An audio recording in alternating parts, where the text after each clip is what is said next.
Welcome to EntreProgrammers Podcast, the podcast for developreneurs, the podcast where you get to be a fly on the wall listening to real conversations of three developers trying to tackle the challenges they face as entrepreneurs. Hey, what's up? John Sonmez here. Just want to take a second to thank one of the sponsors for this episode of EntreProgrammers, DigitalOcean. So I've talked about DigitalOcean a lot before on the show, and that's because they're just such an awesome company. I use them to host all of my websites, basically simpleprogrammer.com, which gets around 200,000 page views a month, runs on there, super smooth. Get Up and Code runs on there. The EntreProgrammers podcast that you're listening to right now, we use DigitalOcean for that. I use it for just about everything, and it's such a good deal. You know, as far as hosting goes, right, if you're going to run your own Linux server and do your own web hosting at $5 a month, which is the starting plan for DigitalOcean, you just really can't beat that. It's crazy. And when you do need something super powerful, DigitalOcean comes through for you as well, and it's so easy to scale up to that. I started out on Simple Programmer with a $10 a month box, and I was even able with that to get 100,000 page views a month without much of a problem. But when I wanted to scale up, all I had to do was bring the server down, expand the size, go up to the higher size droplet, and bam, I was up there, and I've expanded it a couple of times since then. So DigitalOcean, definitely awesome company. I would definitely recommend that you check it out if you have any idea of creating a website online, or you want to have your own Linux server to be able to do whatever it is that you want to do, some development or put out a production app. There's a ton of great things that you can do with DigitalOcean. Go to digitalocean.com and use the code EntreProgrammers to get a $10 credit. So digitalocean.com, EntreProgrammers is your code, and you get $10 credit, good for basically 2 months at a $5 box, so you can check it out. Hey, what's up? John Sonmez here. Just wanted to tell you about Nerd. You can find them at nird.us. And what Nerd is Ruby on Rails managed hosting. It's a pretty cool service because what they basically do is they can manage your entire Ruby on Rails application, do all kinds of neat stuff like configure the services that you need, do continuous deployment, DNS, and SSL management. They'll also migrate all your data from your old host. It makes it super easy to sign up with them. They update your security on your application, have the latest security patches, and then they also provide 2 hours a month of application bug fixes. So that's pretty dang awesome. Anyway, so check them out. You can go to nird.us, and when you sign up, you're going to get a referral code. You're going to basically get a $100 discount if you use this offer. So check it out. It's totally worth it, and let us know what you think of it. You can find the link there to sign up if you just go to nird.us/manage-rails-hosting. That's nird.us/manage-rails-hosting, and then just put into the contact form freelancer, and you'll get that discount code. Hope you check it out and hope you enjoy it, and thanks for listening. All right, we're live. We are live. It is the second meeting of the Simple Programmer team on the EntreProgrammers podcast. Yeah. So Chuck is at he's doing freelance conf. He needs to stop scheduling these stupid conferences during our meeting time. I know. We gotta talk to him about that. And then Derek is having internet issues, so we'll see if he makes it. Yep. So what's new? This is going to be weird because you kind of already know everything. All right. Well, so one thing we haven't talked about at all is I got those Hue remote controlled lights. Oh yeah. And so I actually almost returned them this week when I first tried them out, but I'm thinking now I might keep them for a while. So so far the main thing that I don't like is that for some reason they're only available up to 60. Well, they're only available in 60 watt. Oh, okay. I don't know, I got the Philips Hue remote controlled lights, and you can get bulbs that are compatible from, I think, GE and some other. It's like Cree.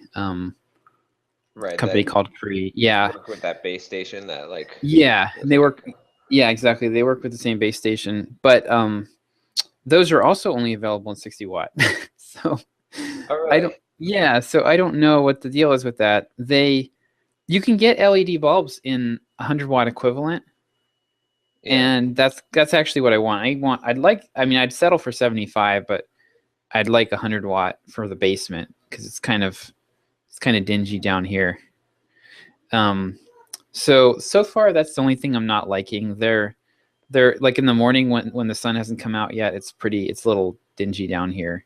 Yeah. And the color's a little off from what I would prefer. It's a little bit, it's kind of like a little bit greeny yellow, kind of like more like a fluorescent light than the warmer or like yellowy orange of a incandescent. Well, what color temperature did you get? I think they're the 2700 Calvin. Kelvin, which is supposed to be So that should be warmer. warm light. Yeah. Yeah. So you But should I'm be not. in the cool. Yeah, I'm not 100%. Let me check on that while I'm talking. I like bright whites. Yeah, we have a bright white bulbs in our bathroom, and it kind of depends what room. I like the yellow for a room that I want to be a little more cozy. Yeah. So let me see, hue. So I got the hue starter kit. What I'd like to do is I'd like to get bulbs that, just like how flux works. So, because you want the warm light at night and you want the bright light during the day, the blue color. Yep.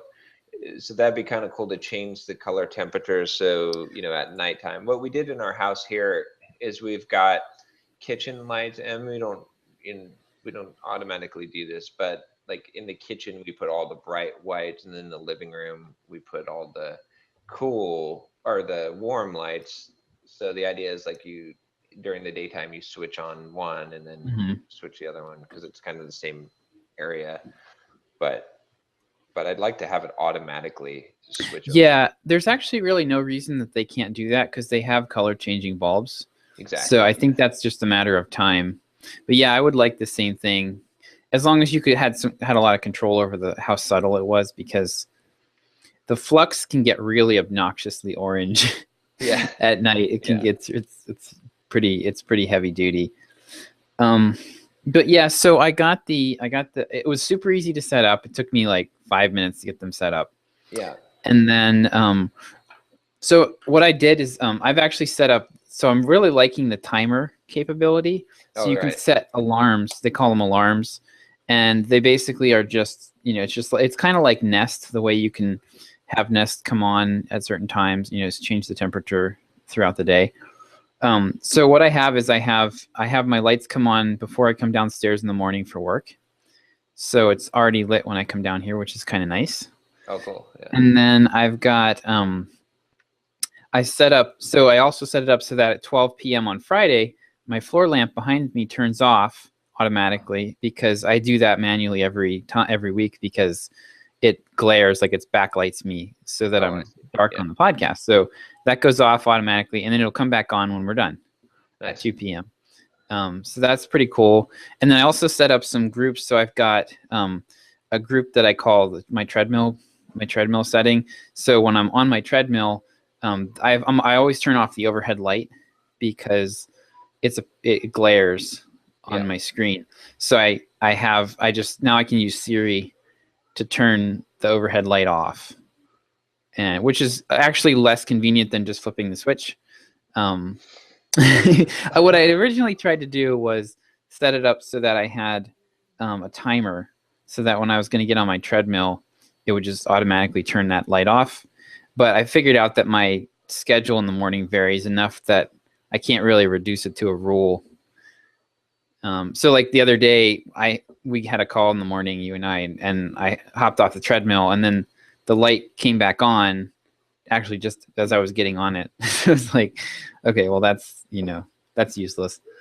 But you can also get hardware switches for like a hardware dimmer / switch. So you have either. Yeah, and I think that's what I'm gonna do at some point here for these basement lights. But Yeah, I had it.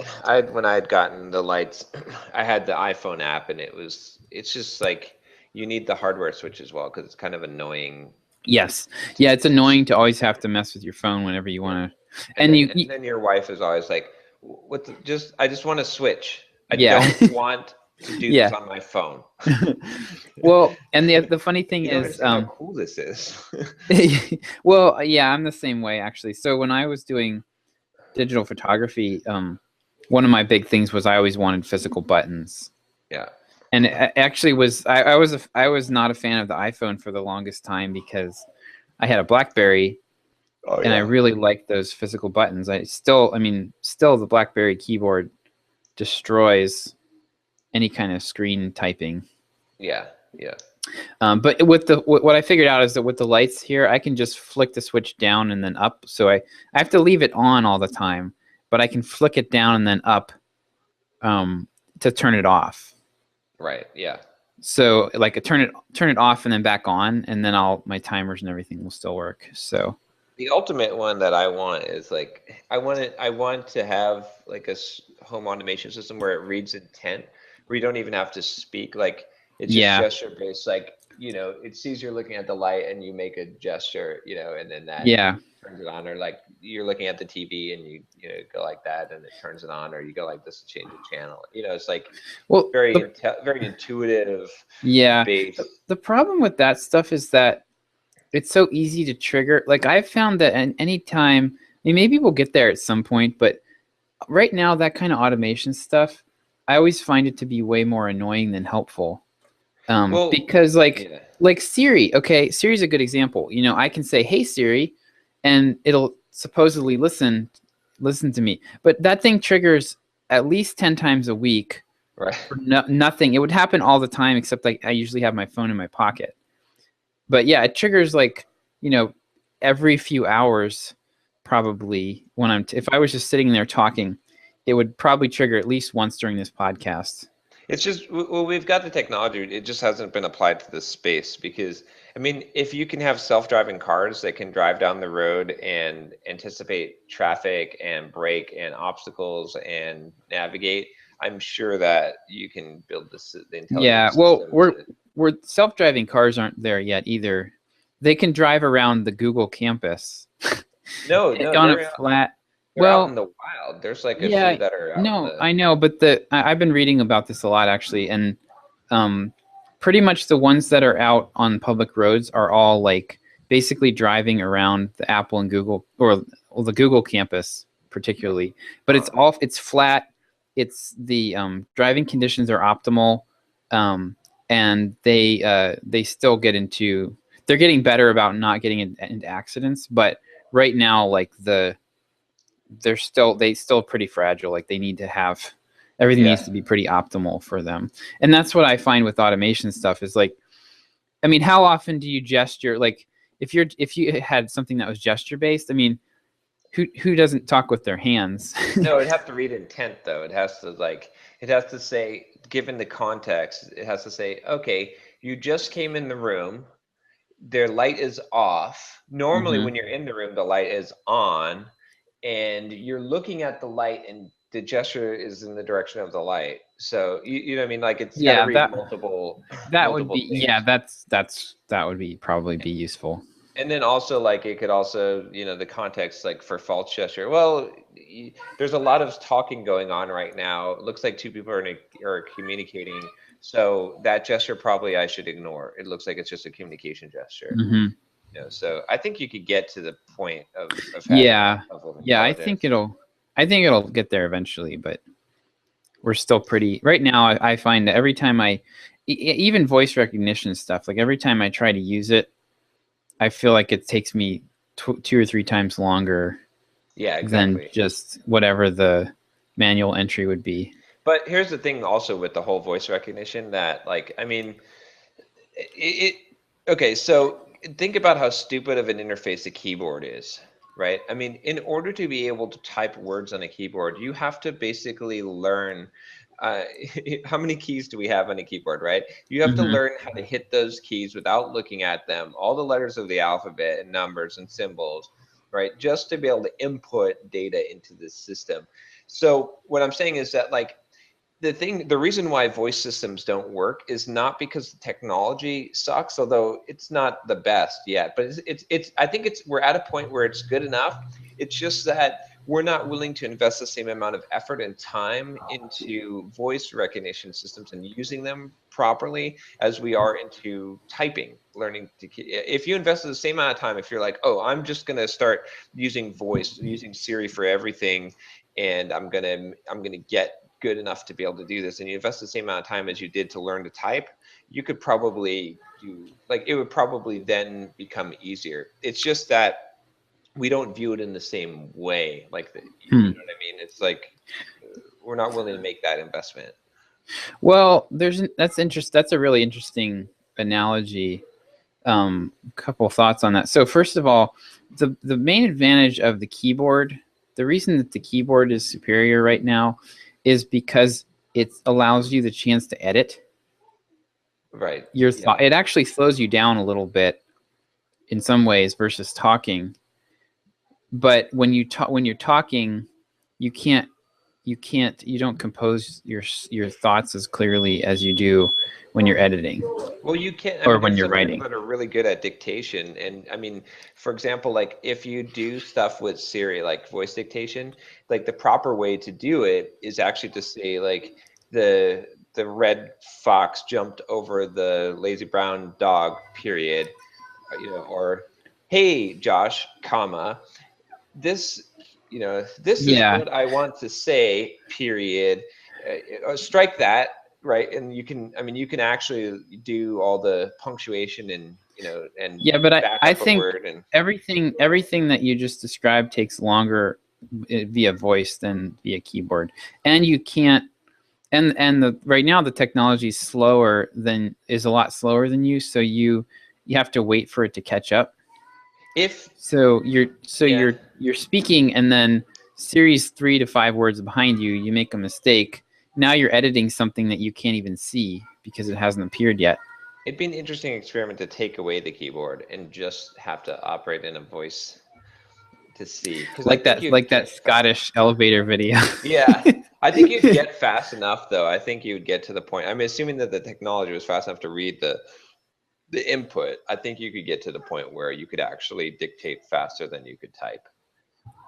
I don't think we're there yet.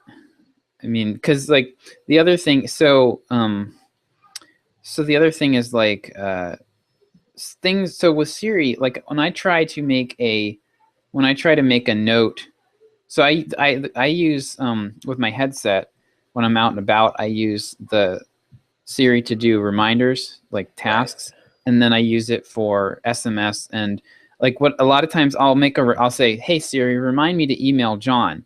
Well, it hears email, and it's like, it tries to compose an email, and I'm just like, ugh. Yeah. You know, it's still really primitive. Yeah. Like that's a pretty, I mean, if they can't even get the remind me to prefix to work consistently, like that's just, it's still really not there. And like things like keyboard shortcuts, I mean, like, you know, hey Siri, brighten my screen. Hey Siri, brighten my screen. Like the, you know, step up the brightness. Right. You know, I don't know. Keyboard right now, physical buttons are still way faster. Yeah. For a lot of tasks. And I mean, how much easier is it to hit Command Delete or Control Backspace to backspace a word than to say, or, you know, backspace 3 words than strike that. I don't know. I guess it depends on, I mean, it's so easy to hit that because you're used to it, but. Well, just in terms of the amount of time, it's like a fraction of a second versus 1 to 2 seconds. And you multiply that over any kind of longer document. Yeah, I don't know. I think if you got good enough at it, that would be pretty close. I know some people that I've talked to that are really good at dictation, and they're able to do a lot more with it than I can do. But yeah, I've tried it a few times with like Dragon and stuff, and every time I just get really frustrated. Yeah. No, I agree with that. Yeah.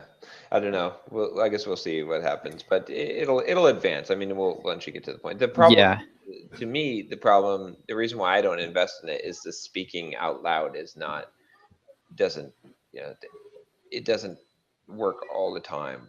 Like it's not a good thing to rely on, and you don't always want to say everything out loud. exactly. Yeah, yeah. There's a subvocalization. I saw this technology that is able to read subvocalization. Mm. So like it basically has like an electrode, and if you subvocalize, if you think like as if you're going to say something, like it causes electrical signals to be sent to your voice box, essentially to your muscles in your throat, that it can pick up on, and so it can read the subvocalization, and that would be Interesting. extremely useful, I think. Yeah. Yeah, yes, that would something like that. The problem with that, like if it gets to the point where it's thought based or something like that, is that you think non-linearly, right? You'll get like 3 or 4 ideas. Like you're sitting there writing something, 3 or 4 ideas will kind of splinter. Yeah. Like your focus will splinter, and then if it's just transcribing all that, now you've got a complete mess. No, but you have to actually have to subvocalize like Yeah, if you're saying it. But yeah, that would actually be. I mean, if that plus, because the other thing for me is I don't. It feels really dorky to me to walk around saying, "Hey Siri, turn my lights on." right, Like, exactly, yeah. um, and I just feel stupid even doing it when my wife's in the room. Yeah. And I certainly wouldn't want to be sitting there all the time having to type emails that way, out loud. Would just Exactly. be Yeah. really annoying. And 95% of the time when I'm working on something, if I'm not in my office, like I don't want to be like it would be obnoxious or just an invasion of privacy to be sitting there like babbling into my phone. Right, exactly. Yeah. Yeah. Yeah, we'll see. It'll be interesting too. I think the eye tracking also has the potential to like just especially when you have something like a visor or ocular implants or again it has to be context driven where you could Yeah. quickly or even just wired into the nervous system. I mean, people learn to use artificial limbs by to Hmm. move their leg by connecting a nerve that used to be part of their back muscles. So like your Yeah. brain, with that tight of a feedback loop, you could probably do some pretty awesome stuff that Hmm. would operate. And you don't accidentally move your leg when you're thinking about moving your leg, Right. right? There's like Right. a clear. So we do have that capability. It's kind of weird. Like I'm often driving and I'm like, what prevents me? How come people don't accidentally do this? But you just Yeah. cannot do it. No matter Yeah. how hard you try, it's not going to happen because you've got sort of like a safety mechanism built into your brain that doesn't Yeah. allow you to do something that would be fatal. Yeah. So yeah, it'll be interesting to see where this goes. For now, we'll just have to type. We'll just have to peck away. Yeah. But, I'm happy to do that for now. yeah. But yeah, actually the reason I almost returned the lights was that the so when you create the groups, so you create these they call them scenes Yeah. in the app, and it's actually really counterintuitive to like I wanted to have one light on and the other off. And so I had one selected and the other one not selected. Well, that actually was just telling it to ignore the other light completely. Yeah. What I wanted was for it to be included, and then you have to include it. So you check mark both of them, and then turn the brightness slider all the way down, which was like really, really odd. So what would happen is if I turned all the lights off first, my groups would work correctly. But if they were both on, it was just like nothing was happening. And I actually thought that the app was buggy, and I almost returned it. Like it's like definitely a usability issue. Yeah. Yeah. You have to kind of think like a programmer. So then I put my programmer hat on. I was like, oh, okay, I see. Yeah. um, so I wonder how many returns they get just based on that. But yeah, overall, I'm liking them. Cool. Yeah, I'll have to see when I move into my house what I'm going to plan out what I'm going to do. So Yeah. But I think I'm probably gonna just get regular 100-watt bulbs for the rest of the house, and maybe I might use these. I was thinking about putting these upstairs in the. We have a chandelier in the dining room that would be kind of nice because we could dim that, and it would be like we could have like candlelight type of atmosphere up there sometimes. Yeah. So I might do that and just replace these with the regular 100-watt equivalents, but we'll see. Cool. So there was something I was going to bring up. I got that video recorded finally for the. Sweet. Did it go as well as the first one? I don't know if it went as well as the first one. The first one without any sound was awesome. Read my lips. Or at least you can always. There's no proof that it was awesome, so yeah, you can always it can live on in your memory that way. Exactly. So we'll see. I mean, I think the one that I did should be fine. Rodrigo will edit it. He's kicking butt. That guy's just awesome. Did you see? He said he could do the PDF for the. Oh, sweet. Oh, awesome. Yeah, I actually was thinking. I'd like to just do the PDF first. Maybe you could tell him this. I'd like to just do the PDF first and then come back and update the post. Oh, and then update the PDF. And then update the PDF. I mean, like, it wouldn't be that much extra work to go back in and update it, because he's just gonna. Because I just would like to get that up and test it out. Oh, yeah. Sooner rather than later. That's true. I guess we could do that, and then we could just tell him that we're gonna update, make it so that we can update. Just keep in mind. Yeah, I mean, it would probably be like an extra 15 to 30 minutes to update it at most. And it's gonna take him a lot more research time to update the blog post than it will to update the PDF. So one good way to update this post is to post on Twitter the link to it and say what's missing. Oh, that's brilliant. That's what I did last time, is what's missing and what's not. Oh, that's great. What's dead. And then people will contribute to it, and then we can just go and put in the new ones and delete the old ones. So that's great. A good way. But yeah, that post is good I think having the downloadable list will definitely work. We also need to get a featured image for that. I'm looking at this now, and it's like it's part of a Rode podcaster mic. Yeah, it's like one of our key content pieces. Yeah, this is like this is one of our top 10 for sure. I think we could hire 5 people, and we would be able to have enough work. Like, there's so much possible work to be done. I know. It's crazy. Yeah, I know. It's gonna be. I'm definitely gonna be. Well, it would be nice to have somebody at some point to do some of this grunt work in Drip. Yeah.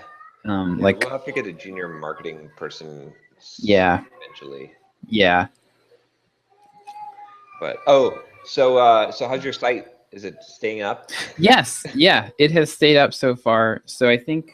So it seems like genius. Yeah. Like creating that swap file apparently was, I think it really was just a memory, and I guess that explains why the EntreProgrammers site was crashing too, because that only had 512 megs. Maybe when we originally built it, it had that HVVM enabled, and now it doesn't. No, now it has it, I think. And does it? Okay. Yeah. So I don't know, but I mean, it was definitely seems like it was a memory issue on your. Yeah. At least, so. Yep. I mean, it's possible that it wasn't being caused by that HVVM. Like, it could just, because it seemed like a lot of people were having this exact same issue. It was the error establishing database connection. If you Google that, and if you Google DigitalOcean and error establishing database connection, you will get some angry threads, like long angry threads of people really frustrated having the same exact issue. Well, it's likely a memory issue, because I mean, think about it. If it's DigitalOcean, right? They have a $5 server that has 500. That's what we were running EntreProgrammers on. So, so a lot of people are going to be signed up for that server. And the people who pay $5 a month, as we know, are the most pissed off people when they don't get what they paid for, right? Right. Yeah. The only people who are more angry about not getting what they paid for are people who buy a 99-cent app. Yeah. Those are the like they kill you over not getting it. Drag you into the street and burn you alive. Yeah. So, well, that's good. So 10 steps and Dev Career Boost, that server seems to be stable now. That was pissing me off. Someone was attacking it specifically, I think. Yeah. XML RPC vulnerability. Well, so it's possible. I mean, that's a really that's basically like the #1 attack on any WordPress site. So it's possible that we just got picked up in some kind of scan, some kind of sweep, and. Well, why would you keep on hitting it? Like. And it was also hit at different times. It was like some script kiddie woke up and was like, "Oh, I should take down 10 steps to learn anything quickly today." Yeah. Mess with those guys. So, because it was like at certain times that it would. Yeah. Well, anyway. I had a problem with my Linode. I had this thing where this happened like maybe half a dozen times where I would get an email from Linode saying, your site has been using 120% CPU for the last 6 hours. Yeah. I'm like, oh, gee, thanks for telling me this now. So I of course the site wouldn't load because it was just, completely overloaded. So I would log into, I'd SSH in, and I'd look at the incoming connections, and there was always like one stupid IP, 1 or 2 IP addresses that had like 200 open connections, and of course Apache was like brought to its knees by that. So I would just use IP tables and ban them, and then it would go away. And then they'd spin up another one. Yeah. And it was, I think they mostly were coming out of Brazil. Okay. Yeah. And then that happened like maybe half a dozen times, and then it stopped happening. And then I had that new attack start, and I don't know what was causing that, but that was really bad. That was like just ongoing for more than a week, which is why I finally moved off. We were still getting hit yesterday. Simple Programmer went down. I hardened up turned off XML RPC on there too, and I think. Okay. I don't know. There might have been. Does that open there, but. Does that did that disable Jetpack, the WordPress? Well, it's weird. It's like no, yes and no. Like it's connected, but some of the features of Jetpack are not. Yeah, so the auto updating. Yeah, it's nice to have the auto update. They need to fix that though, because this is kind of ridiculous. Like, who in their right mind leaves XML RPC open on their WordPress site? It doesn't make any sense because you're gonna get nailed. Like, yeah. I mean, maybe there's some way around it. Like, apparently there's like 2 major attacks. There's like a pingback attack, and there was this brute force login. But the thing is, like, I think we had the WordPress protect on there, and it was still getting hit. So there must be some other things that you can do. I think there's just a whole bunch of nasty stuff you can do with XML RPC. So yeah, they need to fix that and have some other way to connect or some some way to secure that. I mean, even if it was just as simple as an easy way to whitelist, and have it block everything else, and then just whitelist the WordPress.com. Oh, I could do that. Name. I mean, but I think it might be hard to know. I guess it would depend what the incoming requests looked like, because it would be it would be hard to know. Yeah, I guess if they had the static IPs, or if there was a way to do it by domain or something. It's funny. Every 6 months or so, I have to dust off my Linux skills and like remember how to investigate logs and get people to not destroy our server and secure things and change Nginx configurations and Varnish configurations and all that stuff. So I'm at expert level now, but in a few weeks I won't. Yeah. It deteriorates. It's like it was frustrating as hell though. Like I lost like at least 3 days worth of work just like trying to troubleshoot that stuff. Yeah. So I don't know. I put it on our list to look at Pagely, investigate that. I think what I want to do is just get a server up their like $400 a month plan, Mm-hmm. and just duplicate Simple Programmer there and speed test it and load test it a bit and see how that is. Because if it's as fast or faster, I'll pay $400 a month and we'll just move all the sites to it, and that'll be Yeah, that would be pretty much the same as what we're paying now, right? yeah, pretty close. I mean, it'll be a little bit more A expensive, little bit more. Okay. but yeah. So, but the thing, I mean, it doesn't matter at this scale. Like, as long as the thing that always has stopped me from doing this in the past has just been like, on DigitalOcean, we're getting like, what is it, 16 gigabyte RAM? You know, like Mhm. we're getting a extremely beefy server for like $200 a month, and I know that on Pagely they're going to give you, what is it, like it was like 4 gig of RAM or less, Yeah. 3.5 gig or something like that, like a much skimpier. Now, if they're optimized a lot better, then maybe they can overcome it. But then in the back of my head, I'm like, well, can't we just install Redis and like, then Well, we could be 10 yes. times as fast. Yes, we could. Yes, we could. But then then your surface area just expanded what you Yeah, have to know, and maintain. potentially, the attacks that I don't know, made ourselves more vulnerable to different kinds of attacks, and who knows. Yeah, if we could find, yeah, I debate back and forth between saying, okay, let's run our own servers on DigitalOcean like we're doing, and have like an expert Linux guy. That what I want though is not just an expert Linux guy. I want someone who is an expert at optimizing WordPress, is to Yeah. make it as fast to optimize WordPress, make the site as fast as possible, and secure the Linux server, Mm-hmm. and be able to handle those tasks. Like Basically, I think anybody that we find like that is going to be probably a lot more expensive than what we're going to, I mean, I unless guess so, yeah. Yeah, I mean, if we find somebody in Brazil or something. I mean, I wouldn't mind paying for a few hours. Like, okay, like if we found that person and they were expensive and they could get us set up totally optimized, like the best that we can at the current, like they're up to date. They know, okay, if we run Redis and HVVM and we're going to get rid of Varnish and we're going to configure the W3C total cache plugin perfectly, and I'm going to do this, with your CDN to optimize your images and to get, we're going to get as lightning fast as we can, and we I'd spend 5 or 6 hours worth of paying them or whatever Mhm. it ends up costing, to because that should be like a one-time thing, and then occasionally we have need some updates and stuff. I mean, one option is there is WC3 plugin. I don't know if when you go to the dashboard on it, they have this paid service to optimize.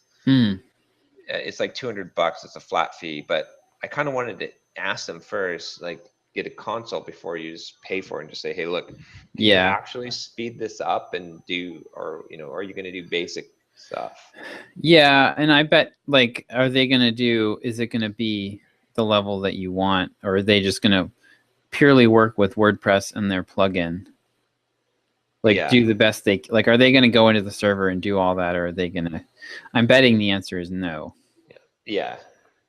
So, I mean, I was playing with it some more yesterday, and I ended up I think I've got the site about as fast as I can get it at this point. I don't have HVVM, but I'm still have Varnish, and the site, like on the Pingdom, like speed test, it's now coming in as like under a second load. Oh, really? Wow. Yeah.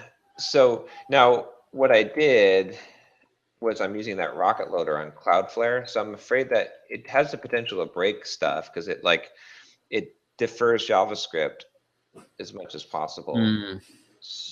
But I don't know. I mean, when I load up the site, everything looks like it's working right. So we'll have to keep an eye on the opt-in rate to see if there's something that would, but I guess maybe you should try it hitting the site anonymously in Safari. Okay. Like we should have our major things and make sure that the pop-ups show up. Yeah. I'm assuming if they show up, you can submit. I don't know if we need to test that, but. Yeah. But yeah, I mean, some of the page size is still 2.1 meg, like for the main page, but that's just because it's heavy with images. So we're not going to get around that. I actually was thinking that you should test. Yeah, I'm seeing the scroll mat show up. I'm seeing the slide in. Seeing the ribbon. I'd actually like to get to where the I have fewer opt-ins. So Yeah. we'll see. I think like I'd like to dial back as much as possible. I'm going to try to make some of them less aggressive. Yeah. Once we get the content upgrades and stuff in place and get the opt-in rate higher overall. Yeah, exactly. I'd like to try to optimize the user experience better.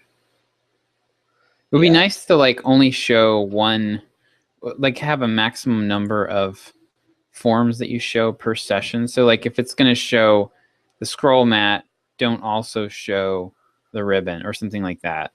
Yeah, exactly. But I don't know. Can't do that right now. Yeah, but I guess we'll see. I mean, it's weird to see the opt-ins going down today, but that's what I'm suspecting. I don't know if it has to do with it. Yesterday it was really good. So did I break something with that? Yeah, we'll just have to watch over the next few days and see. Yeah. The weekend will be a good test. Just not do anything over the weekend. Right now, I feel like every day we're doing heart surgery on the kicking, flailing patient. Like I'm like in drip and just ripping stuff out and replacing it and hoping that I'm not breaking anything. But yeah. Well, once we get a good baseline and we can stabilize, yeah, it'll be good. Yep. But yeah, we'll see with that what happens. But yeah, the site should be fast now. But I'll still check. Like I wanted to see. I mean, if we can offload the whole thing, I mean, it doesn't have to be the fastest, but if it's fast enough, I suppose, and it's one less thing to worry about. If we can go fully managed hosting with a dedicated server and we've got the support we need and we've got it optimized and we don't have to do updates and that, then it probably is worth it. But because it saves us that reason. We never have to it's just one thing that you just pay for and it's done and you don't have to hassle. Yep. It would be good to check with Pagely on what their list of restricted plugins is too and make sure that's not going to hurt us. Because I know the Genesis, the synthesis hosting, like they don't allow you to use W3 cache or whatever which you wouldn't want to anyway. Exactly. But there's some other plugins that are popular that they don't let you use. So they tend to not let you use stuff that breaks caching. Yeah, or that causes a lot of. So like I forget, there were some plugins that would make requests back to the site that they wouldn't let you use. Or I can't remember if it was like a related posts plugin or what, but they generally don't like plugins that force you to bust a cache regularly. Yeah. So I mean, I doubt we'll have a problem. One of the reasons why I moved to Thrive Themes also was because it had a lot of the plugin functionality, because I don't want to have as many plugins. Right. So Thrive Themes had the social sharing built in, which the plugins, there's some good plugins, but they just kill your performance. And then it has related posts built in as well, which is cool. That's nice. Yeah. And it even has image compression. I'm using a plugin. I'm using Kraken.io because it's supposed to use Kraken.io with the Thrive thing. But when I turned on the Thrive image compression, the sizes of the images were not as small as when I'm using a paid Kraken.io service there. I forgot about that. I wonder how I must have paid it a year in advance. So I was gonna say what was I going to say? We should, I forget. Oh, I was going to say, with the speed testing, you shouldn't be testing that. You shouldn't be testing the homepage. Yeah, I know. You should be testing some other page because that's what, I mean, some people come to the homepage, but the real user experience is the other pages, not. And I'll bet they're faster than the home page. So. I tested a few other pages as well. It depends on the page.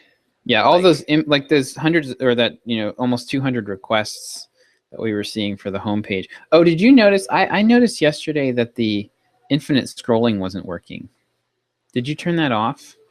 It should be working. It's not working right now. You might have to like bounce up and then back down. I'm doing that and it's not working at all. I'm in Safari and I did it also on Chrome. So that could be the rocket loader. Yeah. Loading fast enough. It might have to do with the connection speed. Maybe I should just turn off that rocket loader. Yeah. I don't know, because that I'm seeing it working perfectly fine on my end. Oh really? Yeah, I noticed it yesterday that it wasn't working for Chrome, and just now I tried it in Safari and it didn't work there either. So is this on the home page? On the on the home page. So let me see, like I'm in Chrome on the home page and yeah, it's working for me. I'm scrolling down. It gets stuck, like you have to give it enough time to be able to load the bottom. Like I have to scroll up sometimes and then scroll back down and then it loads. Yeah, I did that a bunch of times and it didn't work. Okay. So, well, here's a quick test. We can test it right live.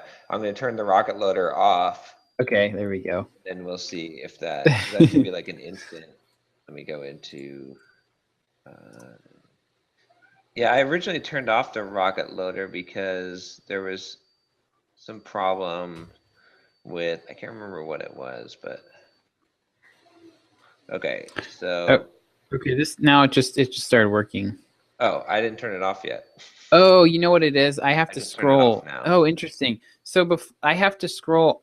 The first time I had to scroll all the way to the bottom and kind of like push against the bottom. Yeah. Which I never had to do before. Well, try it now. Because I just turned off the rocket loader.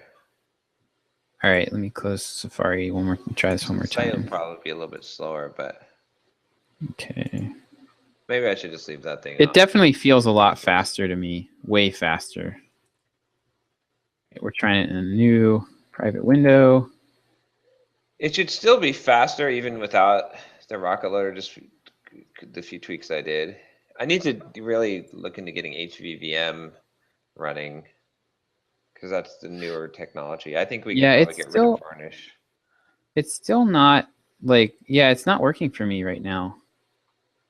I wonder if it might have to do with the scroll mat shows. It seems like when the scroll mat shows, it's not working. Oh. And then the next time it works. Let me try. So the scroll mat might be breaking it. Yep.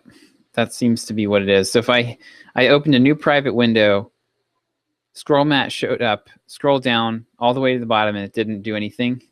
Then I refreshed the page, same private window. So presumably it still has the cookie and now it's working. So that's interesting. Fun. Yeah. I also realized I need to go into Thrive and deselect. We're getting the scroll mat and other stuff showing on the confirmation pages and stuff. So I need to go in and fix that and be more selective about where we show those. Yeah, you can throw excludes in there, or you can just or you can just specify which pages only that it shows. Yeah, it's pretty easy to set that up. And then you can save it as a template, so any ones that you set up. Well, I guess we're not going to really create more groups, but at least for now.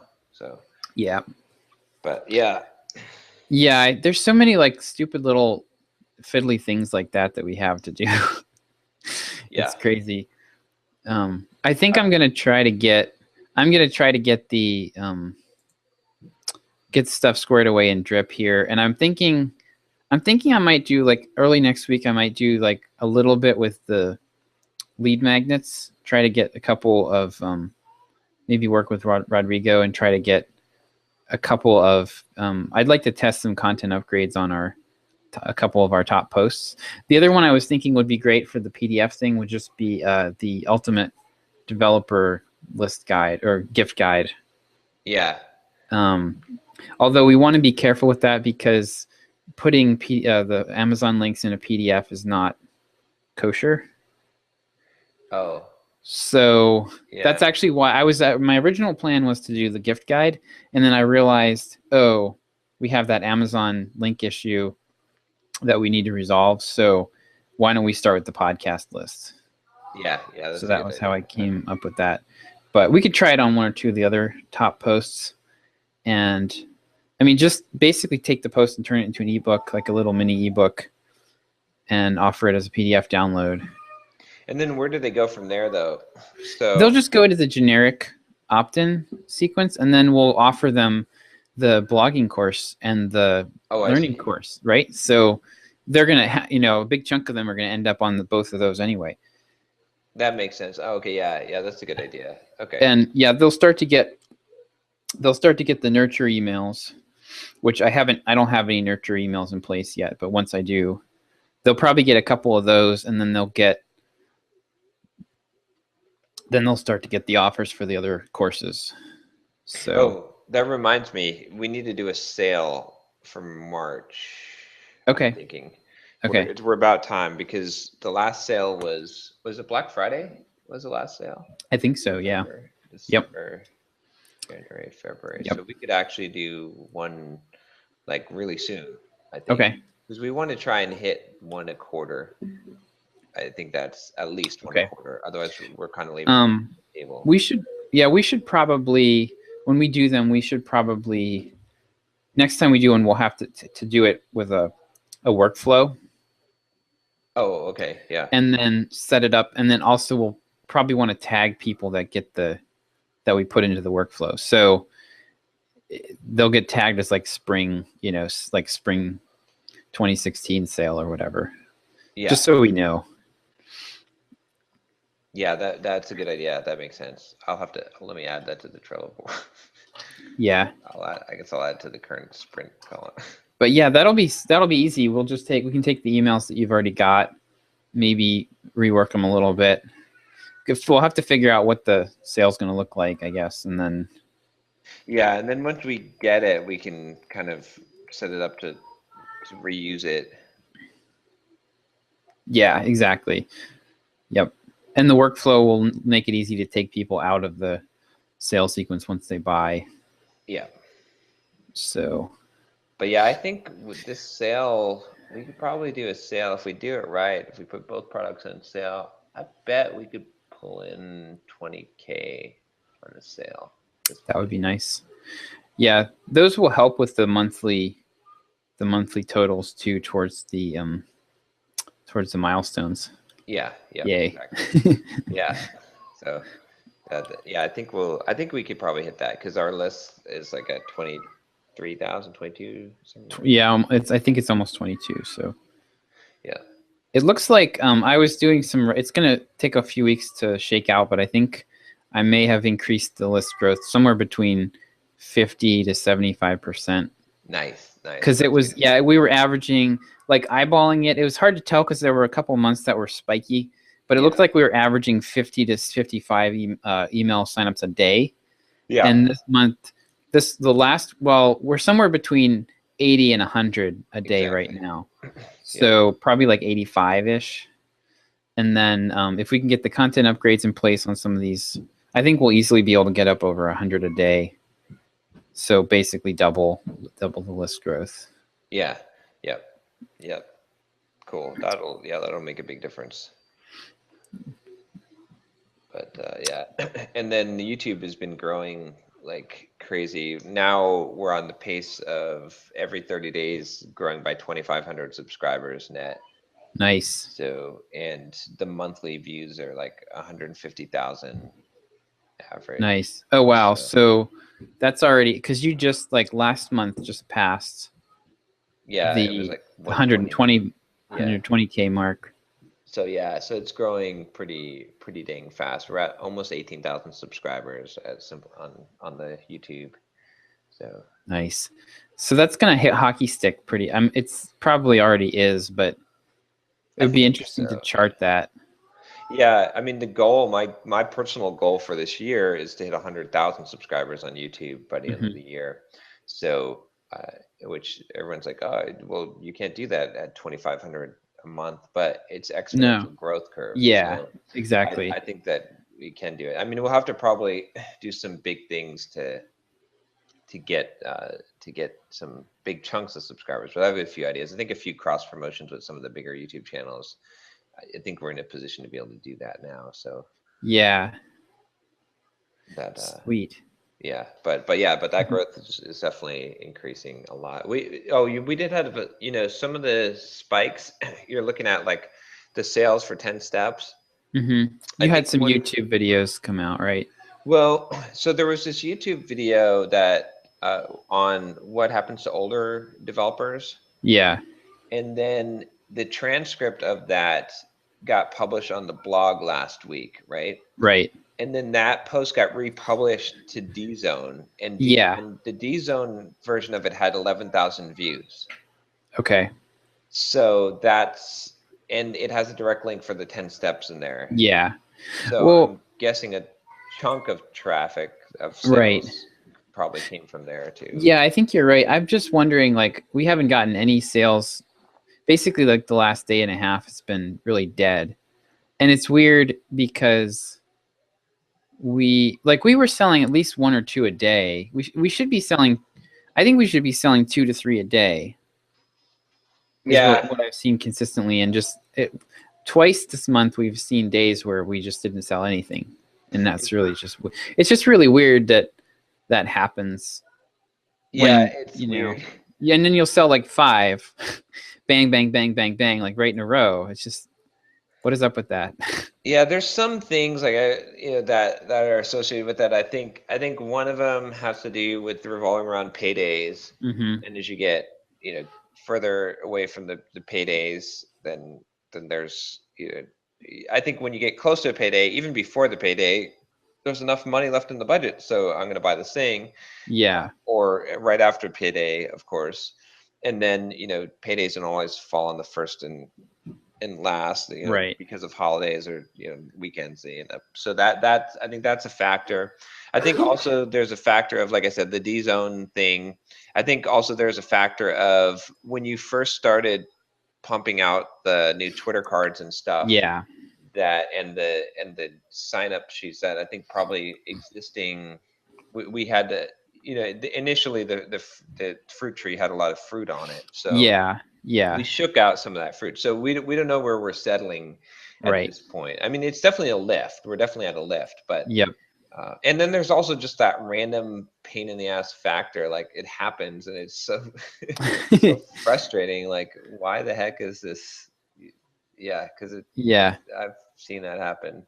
There was a period also where no one was signing up for Bluehost for the blogging course, and then all of a sudden a bunch of people signed up. So it's weird because you've got like we have a pretty steady traffic machine, so you'd think that would be at least even some of this out with as much traffic as you've got. Seems like some of this should be a little smoother than that.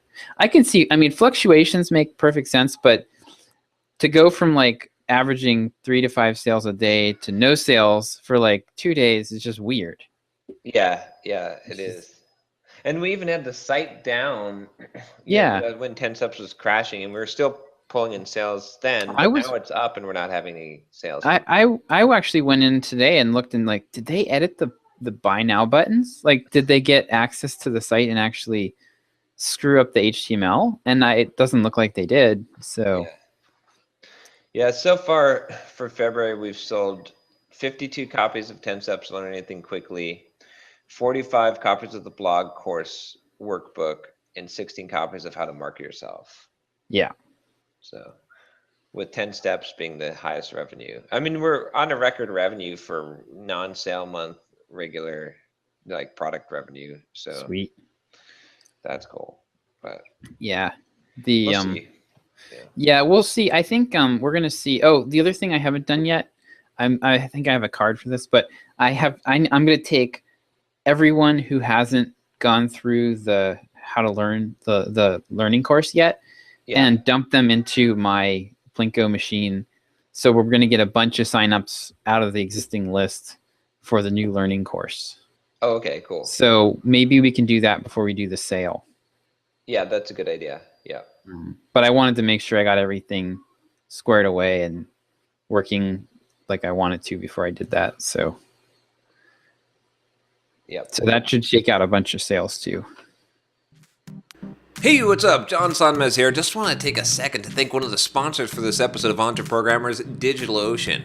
So I've talked about DigitalOcean a lot before on the show, and that's because they're just such an awesome company. I use them to host all of my websites, basically simpleprogrammer.com, which gets around 200,000 page views a month, runs on there, super smooth. Get Up and Code runs on there. The EntreProgrammers podcast that you're listening to right now, we use DigitalOcean for that. I use it for just about everything, and it's such a good deal. You know, as far as hosting goes, right, if you're going to run your own Linux server and do your own web hosting at $5 a month, which is the starting plan for DigitalOcean, you just really can't beat that. It's crazy. And when you do need something super powerful, DigitalOcean comes through for you as well, and it's so easy to scale up to that. I started out on Simple Programmer with the $10 a month box, and I was even able with that to get 100,000 page views a month without much of a problem. But when I wanted to scale up, all I had to do was bring the server down, expand the size, go up to the higher size droplet, and bam, I was up there, and I've expanded it a couple of times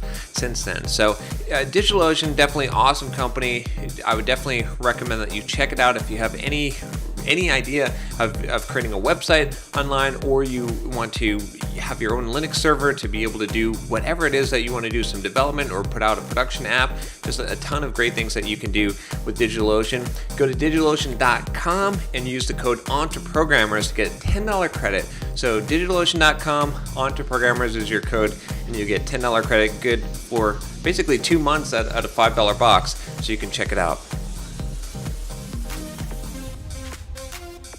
Hey, what's up? John Sonmez here. Just wanted to tell you about Nerd. You can find them at nird.us. And what Nerd is Ruby on Rails managed hosting. It's a pretty cool service because what they basically do is they can manage your entire Ruby on Rails application, do all kinds of neat stuff like configure the services that you need, do continuous deployment, DNS, and SSL management. They'll also migrate all your data from your old host. It makes it super easy to sign up with them.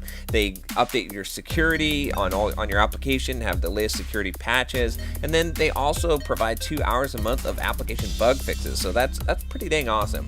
Anyway, so check them out. You can go to nird.us, and when you sign up, you're going to get a referral code. You're going to basically get a $100 discount if you use this offer. So check it out. It's totally worth it.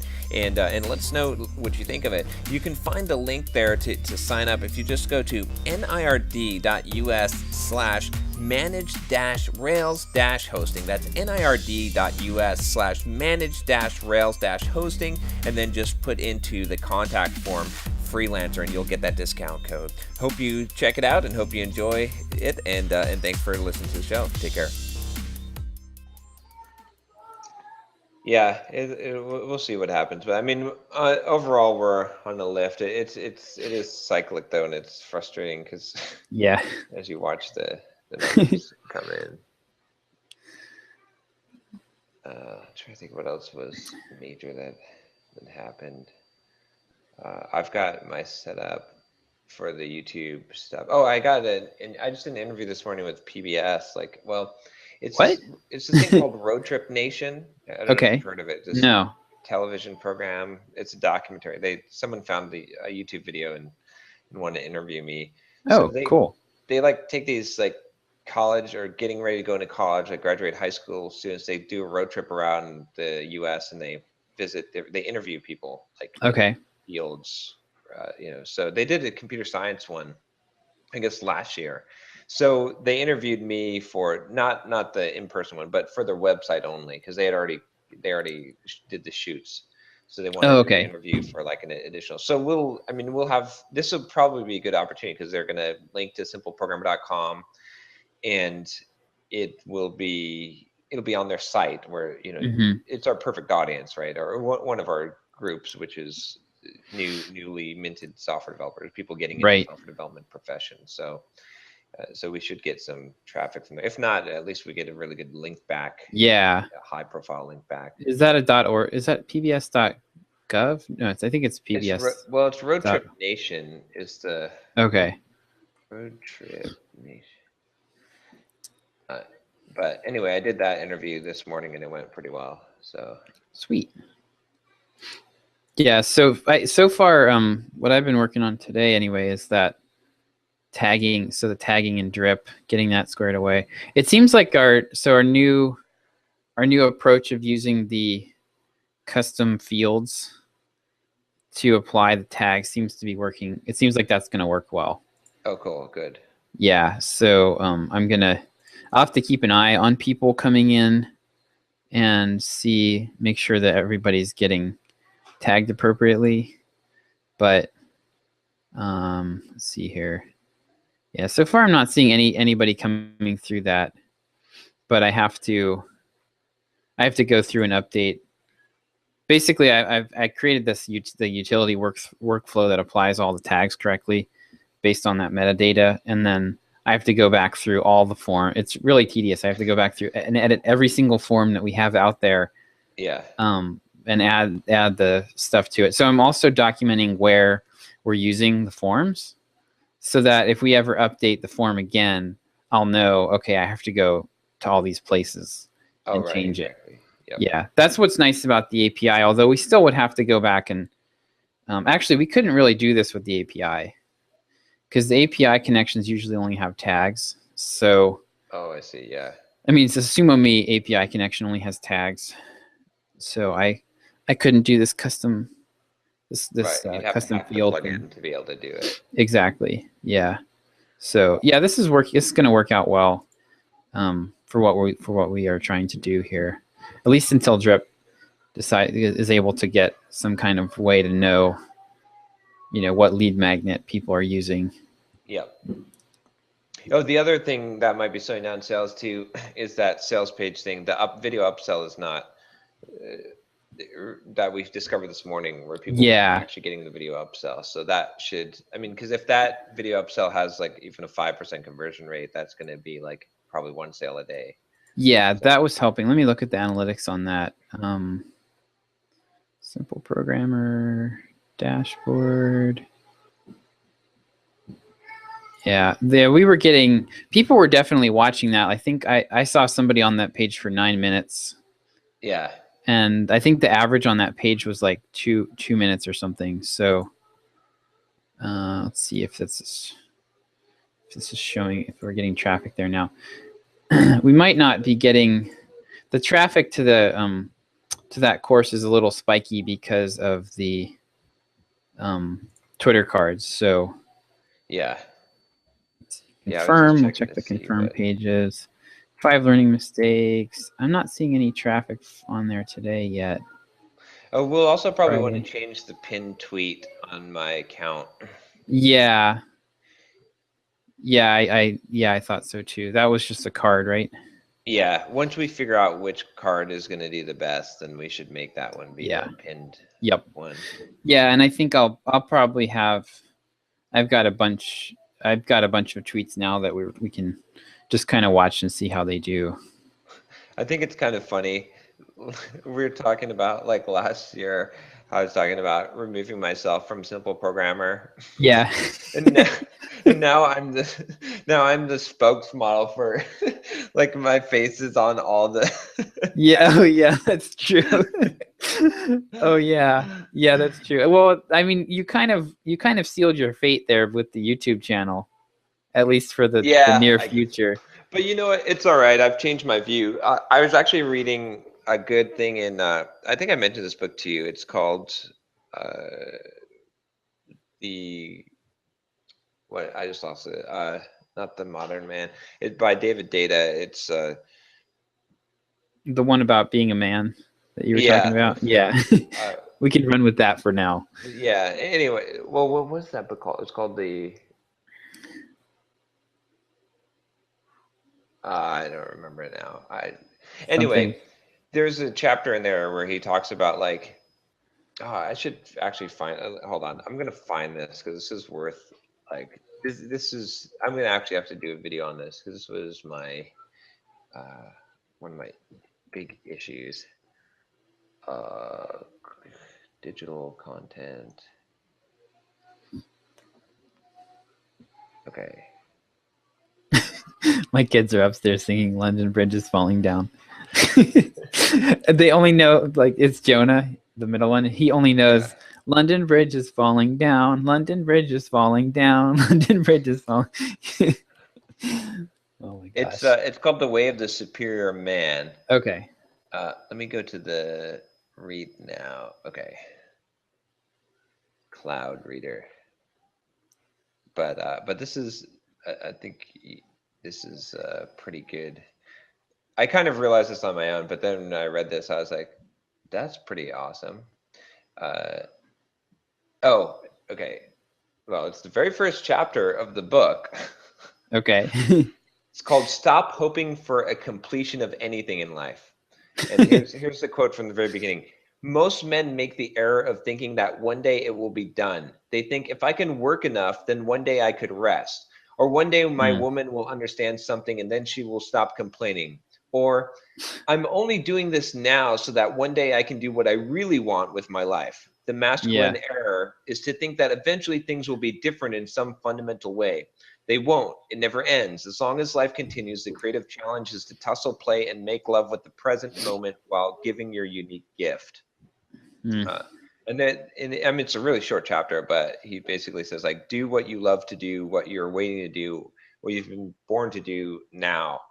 And it's interesting because, I mean, you heard me talk about this multiple times on EntreProgrammers here, right? I've said, okay, well, I've retired. Like, I just want to, at first it was like, I just want to like get done and retire, and then I can do what I want to do.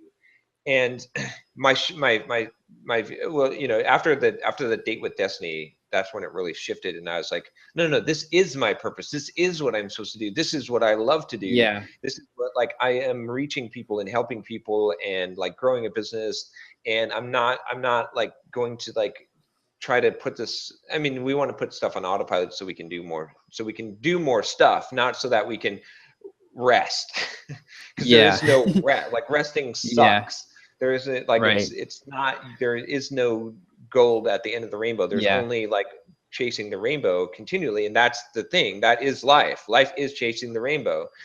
And so so my view has shifted. So I'm not to the point where I'm like, where I want to just get out of this. Rather, well, and we were also talking for the longest time about making it so, like, getting you out of it so that you could go more mainstream.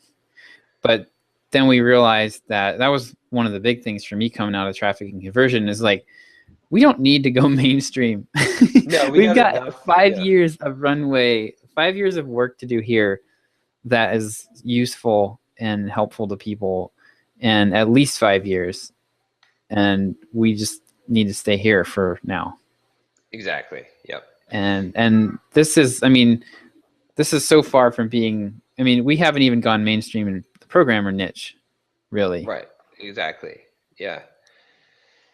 Yeah. So we got plenty of runway, I think. And, you know, like I said, sometimes I'm still like, well, you know, other people could be used, but there's plenty of people that subscribe to the YouTube channel that aren't programmers now. And then they eventually become programmers. Right. but when we do, there's still plenty of depth here. Yep. And we've got a unique corner in this market that no one else does. So there's no point in diluting at this point. And then I like from that digital marketer conference that the whole idea of finding those cross things, like what else is your audience related, like, interested in, and then stepping into those as opposed to that's a better way to expand and to reach more people than to just say, okay, just, you know, tackling like a huge subject. But Yep. So cool. Yeah. So it's kind of funny how that came around. And then it also helps too. Like, I submitted a talk for MicroConf for the attendee talks. I just submitted one about how I went from a single person company ready to pull my hair out and just like tired of doing a bunch of stuff I didn't want to do to a team, and in the pitfalls and stuff, because I think that also Yeah. makes a significant difference when it's all on me and I have to then it's not as enjoy, and you're doing all these tasks that you don't want to do. But Yeah. at this point now, we've got we're not quite at E-Myth, but Right. we're close. I mean, we've got teams that we've got people that work on different things, and we've got a Yep. team now. So that, I think that makes a huge difference. Even just having the Slack channel, I think, is awesome now, because now it does feel more like a team and like we're working together. Yeah. And stuff. So Yeah, it's funny actually. The Slack channel has it kind of just starting that up. I was like, oh my goodness, like John and I are like recreating Track About. You know what I mean? It almost feels to me like I have a job again, but it's like it's more fun this time. Not that, I mean, Track About was not miserable, but it's just it has the same feeling to me of like it feels like, because it's like, okay, well, if we really want to grow this thing, we're gonna have to basically do what Larry and Tim did at Track About. We're gonna have to be building a team long term, and it's so we have become the man. Exactly. But yeah, it's fun. I mean, like, just even having the Slack channel and being able to like, yank Rodrigo's chain. Yeah. I felt bad that I freaked him out with my. That's funny. Like, yeah, you're fired. No, I don't think I actually said that, but he was like, oh no. He's awesome though. He's been kicking butt. I did approach him about the email thing. And I think, as I'm thinking, I wanted to get your idea about it. Let's talk about this publicly. Yeah. Does Rodrigo listen yet? I don't know. But like, I think it might actually work out for a couple of reasons. One of them is that one of the main things that the Simple Programmer email that I do with it now is now that we're using the Trello board, is I forward the emails to the Trello. Yeah. Edit the subject line, because I'm being smart now. So they're not all what is your blog? What is your blog? and then they end up going to the board videos to do, because they're questions, right? And then I have an auto response, like a snippet that I send people that says, I'll answer your question, but so that I don't have to reply back personally to every single one. And so, I mean, he's in the perfect position to do that, because he's familiar with every single YouTube video that comes out. So he's also familiar with all the content, so he can find someone, if they've already someone's already asked this question, he can direct them to that. Right. And he's good at finding the blog posts and stuff, because he's working on that part of it. So he'd probably be able to do even a better job than I can. And then he can prioritize the videos. He can just manage that Trello board and tell me which videos, like, oh, yeah, this seems like a good question to answer for people. And I can cherry pick some of the ones I like as well. But so he could do that part of the email. And then probably with the blogging course lessons, that's pretty systematic. Like, it seems like his English is good enough and in his writing skills. So yeah, we should definitely, the blogging course, I still want to do the Facebook comments or something like that. Yeah. For the blogging course. Facebook comments would be interesting too, because it might help us get Facebook fans. That's true. Yeah. So we're going to definitely need a Facebook strategy soon, but yeah. So I'm actually kind of excited, because so Perry has been he's coming out with a new program. He's calling it Maze. So he's calling it Maze 2.0. Maze 1.0 was like basically just his autoresponder strategy, and it's similar. It's kind of what I based our Plinko machine formula off of, where you're cross-promoting different email sequences to your subscribers. But now he's got this new program where he's talking about how to extend, basically how they're coping with all the crackdowns that Facebook is doing. Oh yeah. And it's like basically the same. It's the same concepts that they brushed on at Digital Marketer, with like where you're kind of blending image advertising, and because that's all Facebook will let you do. Right. And I actually really found Perry's take on it refreshing, because he's basically saying what I've felt all along is that Facebook and Google don't want you to do anything that works. Yeah. Exactly. Seriously, because they lose money long term. Like, they make more money having the big dumb companies just doing their stupid brand advertising on Facebook with no way to measure it. Like, they make a lot more money that way. Right. And so anytime there's, when you've got somebody who's doing well and like converting well, I think they crack down on that. But basically Perry was like, yeah, that's like, if you do any kind of traditional direct response stuff, they're going to shut you down. So he's got this strategy, and he hasn't put out I'll be filling you in on the strat, because I think you can do this with YouTube as well. It's basically like retargeting, combining retargeting content. So it's taking your nurture emails and extending them out into social media via advertising to nurture people. And he had this cool diagram where it was like used to be like your sales funnel was very linear. It was like paid traffic in the left, autoresponder torture, which he calls benevolent Chinese water torture, which I got a kick out of that. Nice. So, you get autoresponder and sales page, and that was kind of it. And now it's more like a spiral where you've got the inner circle is like your autoresponders and your email list. And then you've got tendrils that go out, and you're trying to pull people in deeper and deeper with your advertising. Like, the goal is to nudge them deeper into the funnel. You can't go straight from the outer edge to the inner sanctum anymore. Oh, that makes sense. It's because you can retarget people, and it could almost be like an email sequence. Yes. And you can just be like, okay, here's the first gate. So I'm going to show you this one ad. This is the intro ad, and I'm moving you on that scale of, of the awareness, state of awareness stuff. Yep. And then you just say, okay, now everyone who's gone to the second, who's clicked this, we'll hit them with this targeting pixel, different one, and now they're at stage 2, and then we'll show them a different ad, and then we just keep on showing that ad until they fall into stage 3, and then at some point we know that they're ripe for the conversion, and we can just send them somewhere where they'll, where they will opt in or buy something, tripwire thing, and then we'll have the email. Exactly. So, yeah, that makes a lot of sense. Yeah, and so he said in passing that he's gotten 10 to 25 cent clicks with this strategy.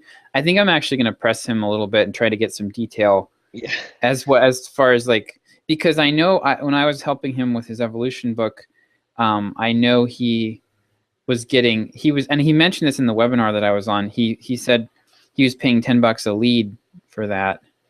How about as a case study? What's that? How about us as a case study? Us as a case study. Oh. Yeah, think about this. Okay, we have a successful back end, right? We have done no paid advertising, pretty much zero paid advertising. Oh, right? Interesting. So it's guaranteed success for him, because we have a product we have products that we know sell, and we are able to do this from organic traffic only, and to make a decent revenue. So if he can get us working with paid advertising, he can basically, like, it's a guaranteed success on his end, because if it works, it's gonna make money. We know the product sells. That's the biggest, I think, risk in doing something like this, is that, well, what if it doesn't sell and we do this? So we've got the funnel, we've got the back end. If and if it works for us, then it would work for someone else. So I'll have to think about that. Yeah, that's a good idea. Because it's because we really need to get this. If we can get this working, and the thing I like about it, so the thing that sucks about social media in general is how time consuming it is if you're going to do it right. Yeah. And this is like a way to do a really, really good job and do it like give people really good content and have a really good user experience without having to spend 20 hours a week on Facebook. So the webinars, I know kind of some of what he's doing, because I've been in some of the, I've been on some email threads and stuff, but I'm looking forward to this product. It's coming out over the next few weeks, so I'll fill you in on the details as it rolls out. But cool. Okay. Yeah. Yeah. You should mention to him though if you can. Yeah. The other nice thing about it is that we're not in the marketing niche, so Right. we make a good case study because we're actually selling it. Exactly. Yep. Yeah. Cool. Yeah, that'd be awesome. That's another one of those top 25 influencers. Who do you know? Who? Yeah. Question. Yep. Cool. Yeah, and that's a good test of like a good strategy. Like a good idea or strategy is one where you give someone a little bit of it, and then they're like, "Duh." Right. That's how you start describing that. Immediately, I was like, "Oh, duh! How did I?" Yeah. So obvious. Yeah. Exactly. Yeah, it's like one of those things where once you start to connect the dots, it's like boom, boom, boom, boom, boom. All the other ones fill in immediately. Yeah. Like, oh man, because that's essentially that is what you're doing. What you've been doing all along, and it's just a way of doing it with paid traffic, so it's a little more you can push your influence out. You have more control over it versus waiting for it to come to you. Right. Exactly. Yep. So the other thing that I liked about this is it's still he said in the webinar where he was kicking the thing off, he's like, this is still email centric. Like you still have, and this is what I've been saying to people who have been talking about doing this like branding style approach. You still have to get people onto your email list. Like you're not going to be able to sell on Facebook, period. Like you're just not. And if email does die ever, as a medium, we're in big trouble because you can't really, Facebook is even more hostile to selling than they are to getting opt-ins. Yeah. So like, where are you going to sell? Like you still have to be able to get people somewhere that you can have a conversation with them without worrying about Big Brother slapping you around. Yeah. Yep. Yeah, that's true. Cool. Well, yeah, it'd be awesome to get that piece going. Yeah. But yeah, I think Rodrigo could probably do the email stuff, and then I asked him about it. He's up for it. He wants to do more and more, so he'll eventually become full-time, I think. We have to be really careful that Rodrigo doesn't become the who was it in the E-Myth? Was it Fred or whatever? Like the person that, because he is one of those rock stars that you want to just give everything to. Yeah. But initially, as long as we're having him, we'll have to think carefully about what roles he's actually filling, and then make sure that we have those documented. And you've been doing some of that already, but he's definitely one of those. Like all three of us are like kind of those rock star type of performers who will, kind of like Shuba at Trackabout. It's like if Shuba ever leaves, that's big trouble. Yeah, well, that's why the key is documenting the processes and getting someone can do it. Like, the reason why Rodrigo was able to take over the YouTube and to take over the blog and the Simple Programmer podcast was because that was all documented, right? So it's like you could just immediately pick that up. So as long as we're in that and we figure out, we'll have to go through and figure out what the roles are. But it's weird going from like now like that step of now we're actually like a company as opposed to the lifestyle business. We're moving from that, which is good. That whole traffic and conversion thing really made me like change my mindset of like, okay, this is not we are not going to be a lifestyle business. We are going to be a company. So. Yeah, and I think that was some of the friction that I was having mentally in some of our discussions about the whole like just about like passive income and the lifestyle business stuff. Like the problem with the passive income thing and the lifestyle business is doable in the short term, but the problem is there's always going to be you're always building that on shifting sand. Like, like a lot of people. So you've got a blog, say you've got a blog that gets 50,000 page views a month. Well, that's going to last for some amount of time. Right. You don't know how long that's going to last. It's going to, if your entire business is based on Google AdWords, well, Google this week just axed the right column ads. So now they went from 10 slots, 10 advertising slots available to 4. Well, guess what just happened to ad prices? Exactly. Right. So if you had a lifestyle business where you were, making $1, you spending $1 and making $1.10, now you're going to be spending $1.50 and making $1.10. You're done. Yeah. And you're like a lifestyle businesses are always some kind of hack around some sort of cheap traffic that's not going to be there in the long term. Right. Exactly. So, and I mean, the whole 4-hour work week is not a myth. It's true. Like you can do it.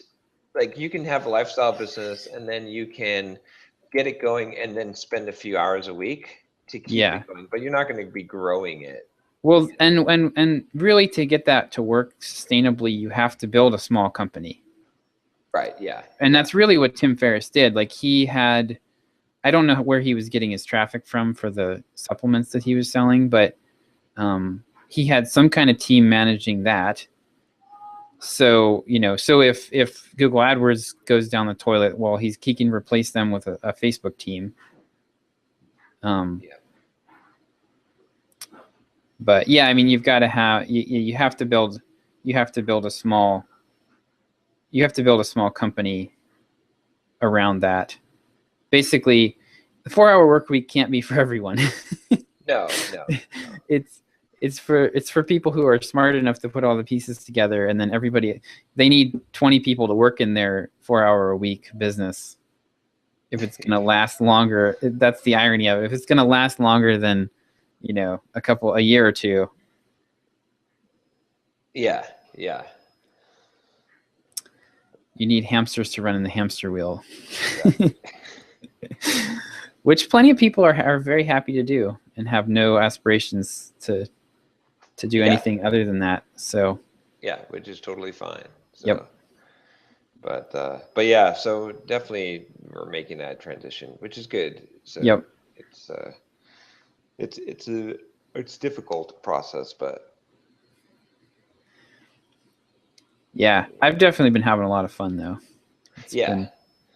It's been nice to just have more human contact throughout the day and not have it's nice to just like with client work I had some human contact, but it was usually either somewhat tense like it was higher stakes, right? So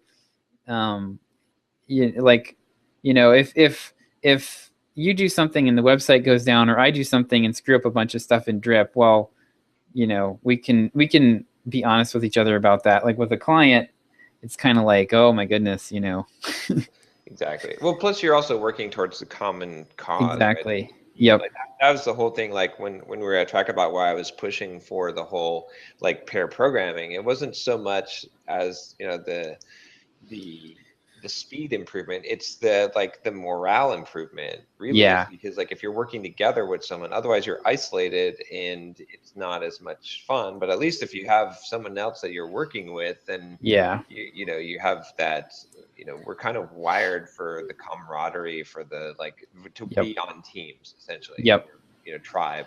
Essentially. Yeah, we got away from that. But before I left, we had gotten away from that. But I actually felt like we had little tiger teams. So we had the smartphone team was like 3 or 4 developers, and we had our own Slack room and everything. So I felt like I got that same sort of level of, and actually felt like the pair programming the pair programming thing with what I was doing would probably have been less productive, because I spent a lot of time researching iOS, like stupid quirks in iOS, and that's like a waste of time. Like if you can't just sit down and write the code together, I would spend probably 10% of my time actually writing code, and a lot of it was just boilerplate, like copy and paste.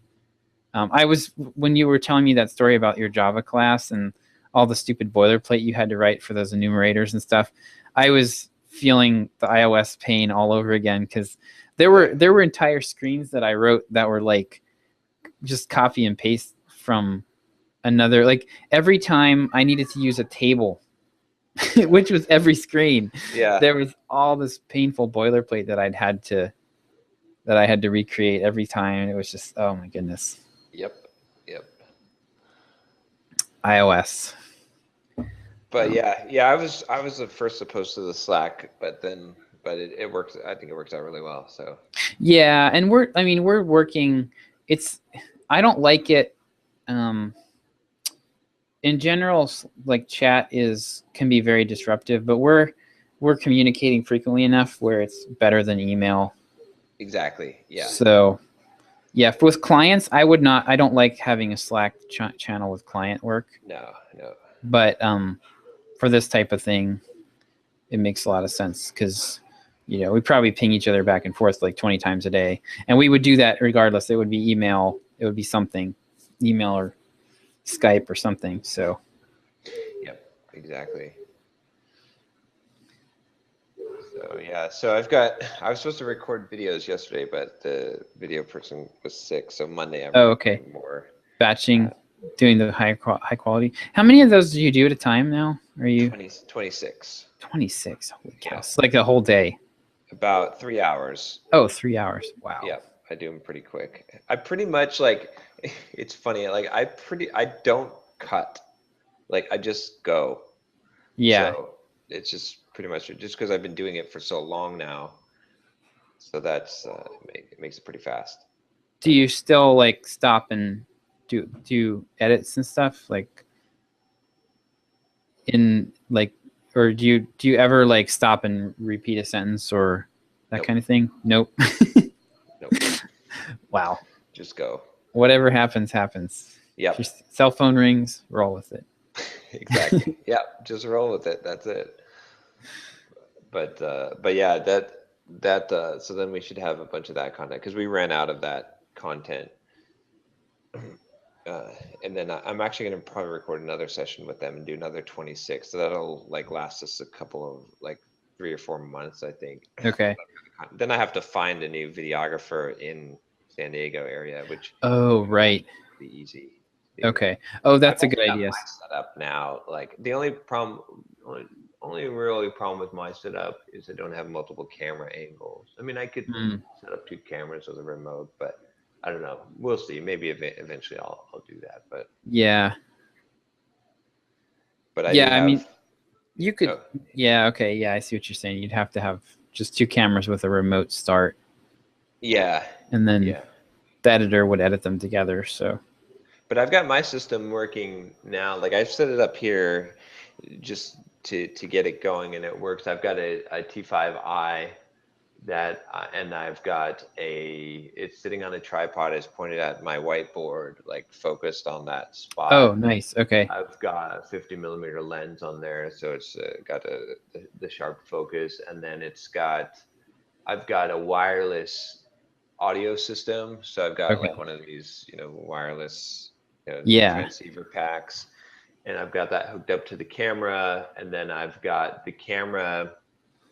I bought a charger so it doesn't run on battery. It plugs in. So the camera's got constant power, and then I've got a nice long USB cable to be able to just like pull files off of there. So, and I've got a remote, like a clicker to start the recording. So I can basically like just shoot videos with very little, friction. So nice. Yep. We'll see. And then they're high quality ones. So I'll still do some iPhone and stuff like that just because like when I'm out and about, but I'll be able to do a lot more like just high quality ones from there. So, and I've got it pointed at the whiteboard, so I should be able to start using the whiteboard too. I think that'll be.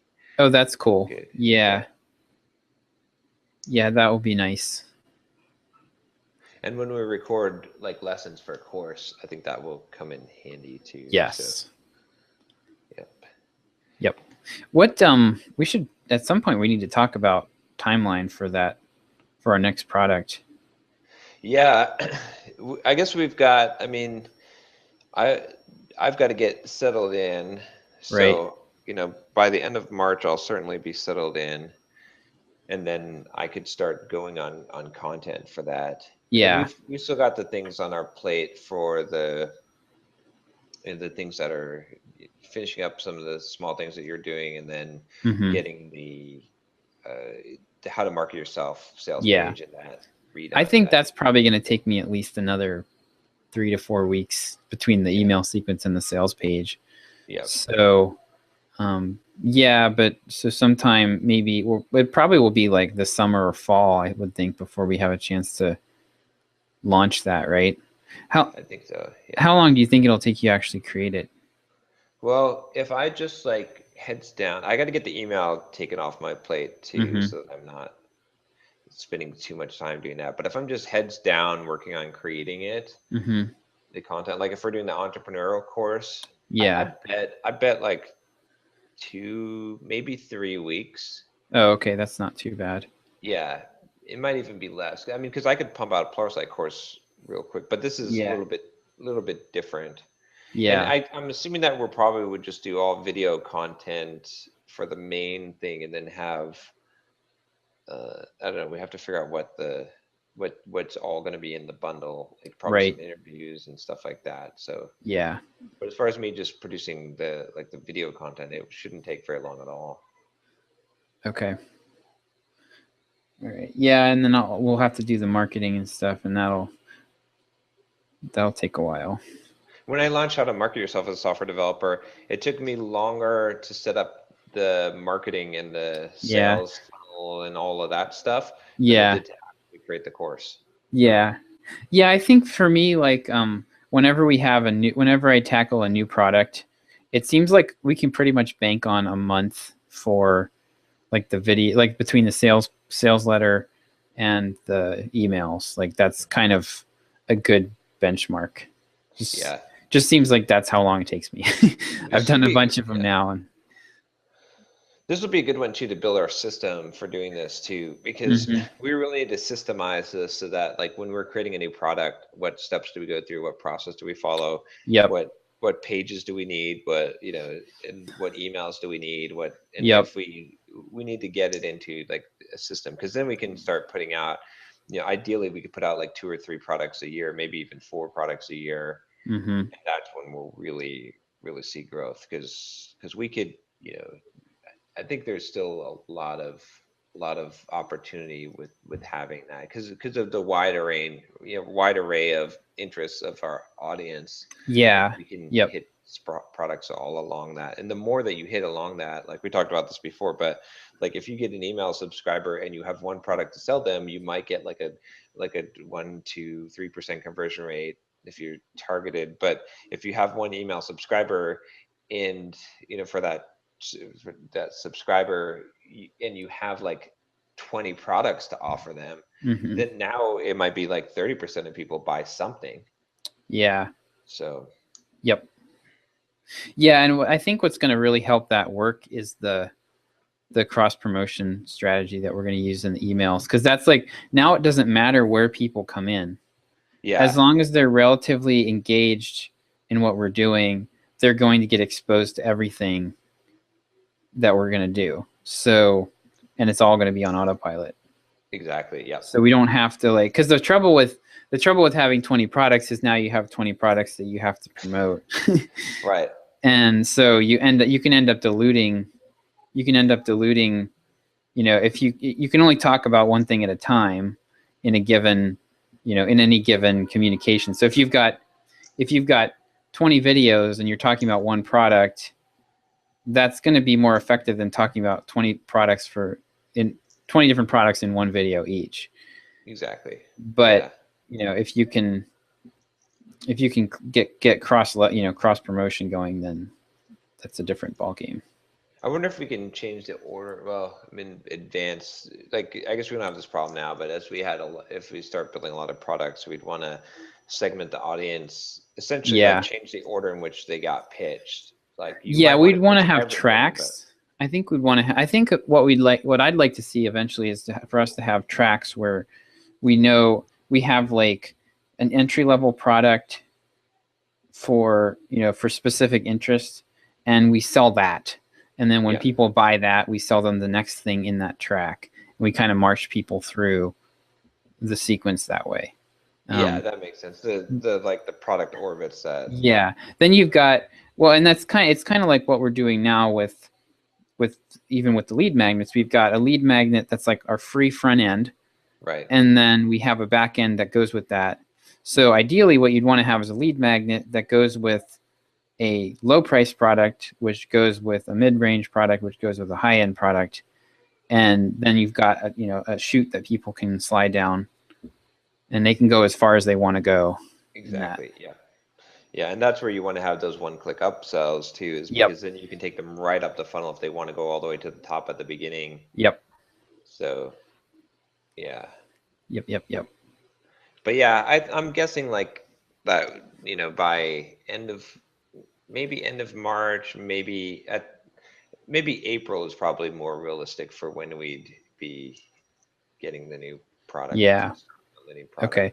And probably what we can do would be to do some planning together, and then you'll go off and do your thing, and then kind of punt it over the fence to me, and then I'll do my thing. So yeah, because we'll be able to work on that simultaneously if we work from if we plan on planning. I think what you said, like starting with planning the sales page and the marketing efforts and the bundling, and then building the product backwards from there. So if we have the planning for that in place first, then you can go and implement that stuff while I'm implementing the course. Right. And then we'll be ready to launch it. So. Okay. Yeah. But we still have, like I said, I think once we clean up all this other stuff that you've got on your list, and we've got the how to market yourself, then we'll be at the revenue point where we're stable and getting that sponsorship. Once we get, like, if we can land that, then we'll be in a good spot there. We're actually pulling enough profit, because we're on the edge right now. We're like profit for January was like $500. Yeah. Well, keep in mind this is the same thing. Paying me.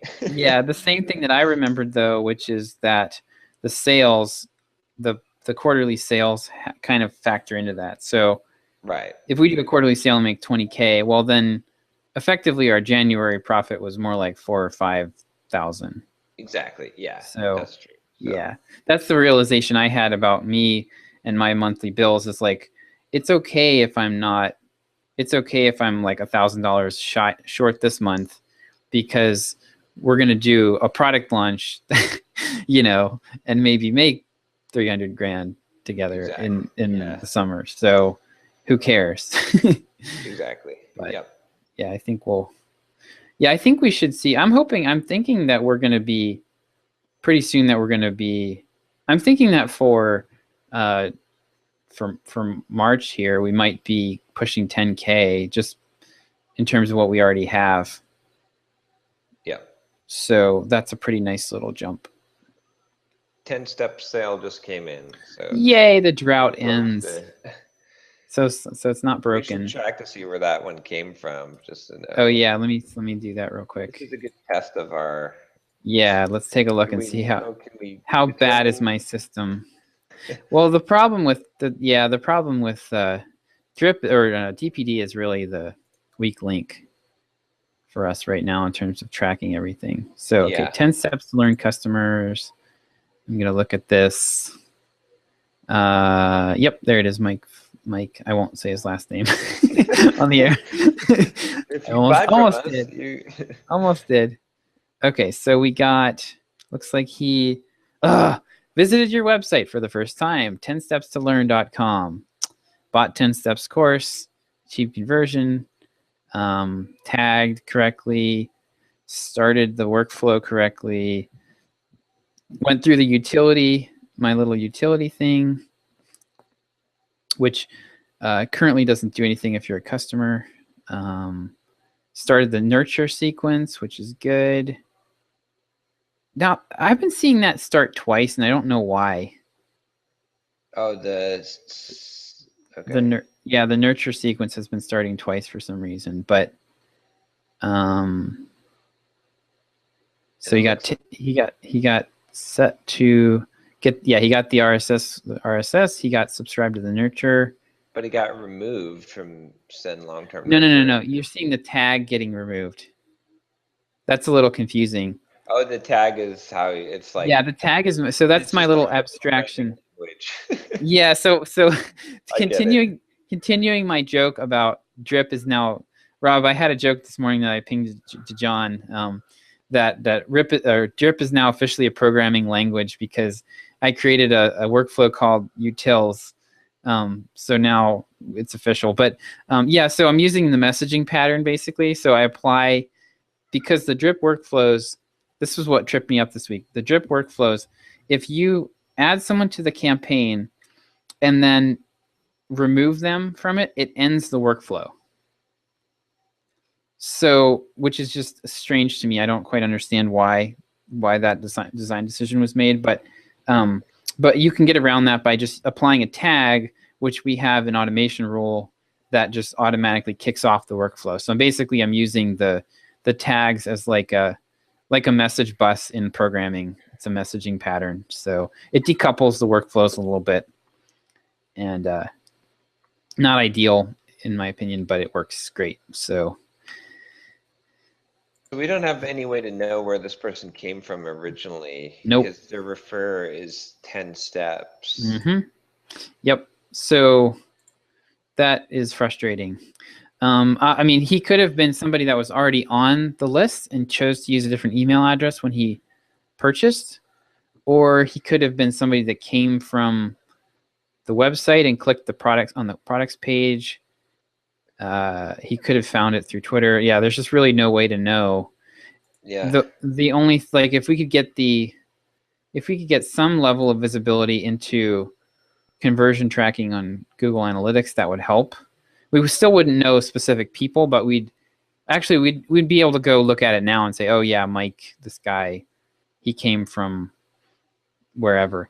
So one thing I can do though is I can kind of get a sense for, oh no, this guy wouldn't, yeah, he wouldn't be on the workflow. He wouldn't be in our email course. So yeah, no idea where he came from. And there's no way to know. Well, we can look at the goal completion and then In Google Analytics. I was looking to see and then what the source was, but yeah, but that's going to say direct none. Every single freaking goal that we have says direct none for the source. Yeah. So because wonder of the PayPal issue. if it was paid for with PayPal, which I think it was in this case. Yeah. Yeah, it was PayPal payment. Yeah, So, because like 80% of our stuff is PayPal. It'd be nice to solve that problem. I know. We should be, supposedly the referral exclusions thing that you tried to do, you might want to take a look at that and try to do it again, because what that's supposed to do is prevent them from starting. The problem is they leave the website and then they come back and it looks like a new session. Yeah. And supposedly the referral exclusions is supposed to make it so that you don't see paypal.com showing up as a referring source anymore. And it's supposed to make it so that you don't see a new session start.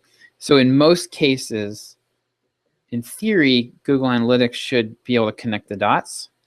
But we are having zero success with that right now. And I don't know if it's DPD or I don't think or that what. works. So I the first part, I think you don't see the source come in, but I don't think it connects the. No, but it's supposed to. Are you sure? Yes, I'm I haven't sure. seen any. Yeah, I've seen blog posts indicating. So the problem with using that approach is that you lose a bunch of data because some people close PayPal and never come back. Well, that's the fine. site. Some people Yeah. do that, but that's still better than. Right, that 80% would be way better than 0, which is what we get now. Yeah, So I don't see where that. It might be a good idea to just look at a blog post that walks through that and just see if there's anything that you did that you missed, maybe a step you missed, or I don't know. But Referral exclusions. oh, with 10 steps, part of the problem is probably that there's a separate analytics on 10 steps to learn site. Well. But no, the shopping cart should be using the 10 steps to learn code. So never mind. You're supposed to go to admin account column, drop down to property column, click on tracking info. So there should be tracking info on there. I don't see tracking info. Oh, wait, tracking info.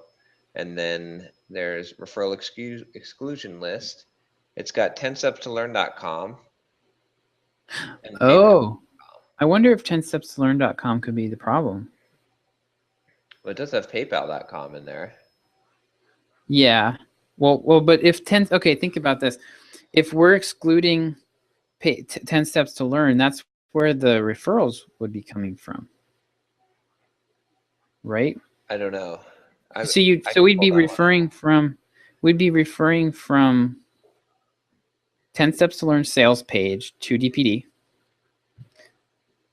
So right there, we're dropping that data. I'll take 10 steps to learn off of there. PayPal.com is still in there. It's supposed to be PayPal.com, right? So that's configured properly. Yeah, I'm wondering if that would be awesome if that was all it was, because that would make sense, right? Because we're going from 10 steps to learn to DPD, and then from DPD to PayPal, and then back to DPD.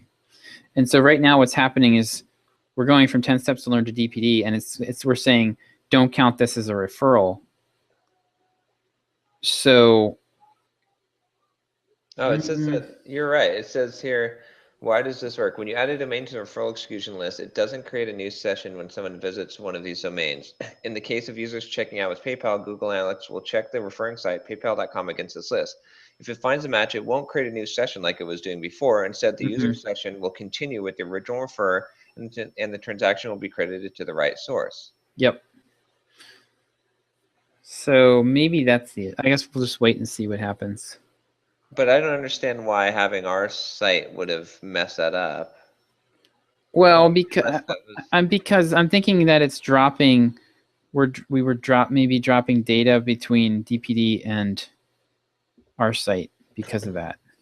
Yeah. I'm not sure. I'm not 100% sure that's it, but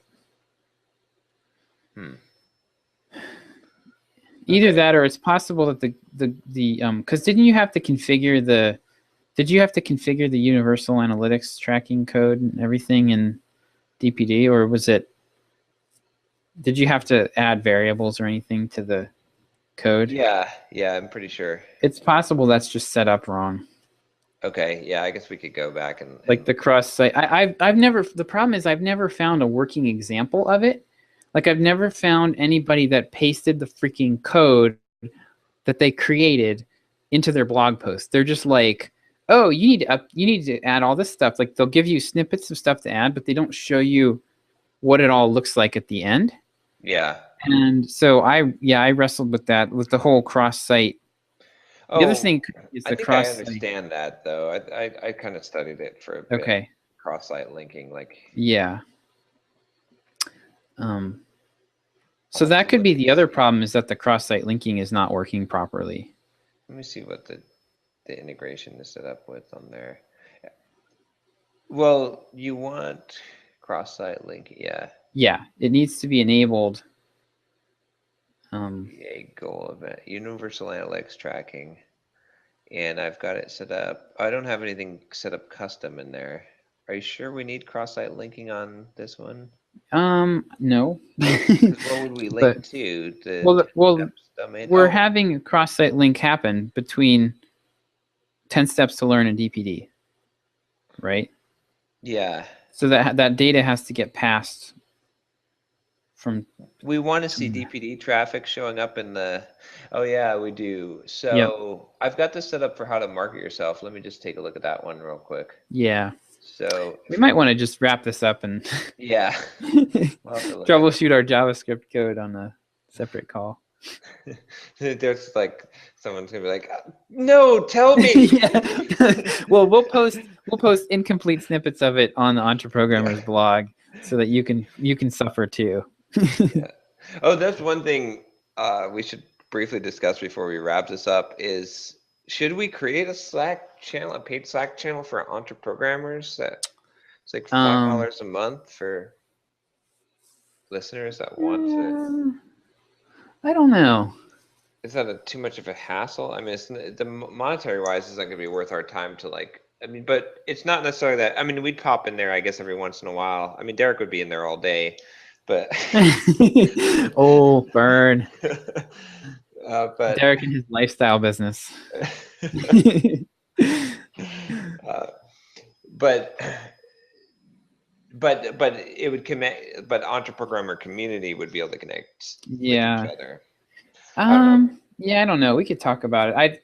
I still think a Facebook group would be better if we were going to do something like that, just because probably there would be more. It's a little less real time and interruptive, and there might be more participation. That's true. Okay. But something to think about. Like, I forgot who had mentioned that, but yeah, it'd probably be worth doing. I mean, the EntreProgrammer audience has grown enough that originally our idea was to build like the ability to connect people with mastermind groups, which that would essentially do. Of course, we're not running the mastermind group like with a formula anymore, but right. So, but yeah. Anyway, all right. I guess we should do our thoughts for the week. Yeah. I don't know if I have any thoughts for the week. I've got a good one. Okay. It was a quote I heard. So this is such an awesome quote. You don't have to light yourself on fire to keep everyone else warm. Oh, I like that. That's a good one, right? Yep. It's like, I think sometimes we get into that whole thinking of that we've got to fix everyone's problems, that we got to self-sacrifice to keep everyone else. Yeah. And you've got to break free of that and realize that it's like, there's a really good book called Boundaries, which is kind of talks about this whole idea. It's like, you got to have boundaries. You've got to say no. Yes. No, I'm not responsible for your happiness. I'm not responsible for, I don't owe you anything. I'm not obligated to you. We all own ourselves, and we own our own choices and emotional states. So sometimes it's important to remind yourself of that. All right. So mine is that daily habits beat weekly habits, or daily habits beat weekly routine. There's a couple things that I've been trying to batch up. I did this with my emails at one point where I tried to batch up all of my emails and do them all on Monday. And it was kind of nice to not have to worry about them for the entire week. But what I found was that I got out of the groove. And so since I didn't have to think about them for the whole week, I wasn't thinking about them for the whole week. And for the first week or two, it went great.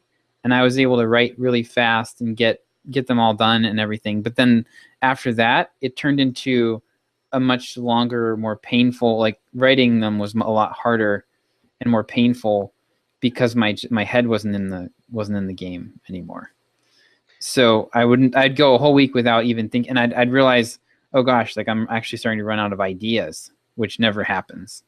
Usually like I have an idea will come to me the night before, and I'll think about it a little bit, and then I'll think about it in the shower in the morning, and then I'll just sit down and bang. It just kind of all flows. But when you're doing them once a week like that, so that's not true for everything, but I'm finding for content for me that I'm trying to break stuff down into daily habits instead of trying to just get it out of the way once a week. Yeah, I totally agree. I think, the more things that you can make into the daily habit, the better. And then plus also, like, there's a lot of pressure on you when you have it's once a week, because if you get distracted or you can't work that day or something happens or something comes up, then you've got a huge amount of pressure on you because that's the day. Yep. So, yeah. So cool. Alrighty. All right. Next time. All right. Wanna start a business, but you just know how to code. Listen to John, Josh, and Derek as we figure it out. We are the EntreProgrammers, and we'll teach you straight up.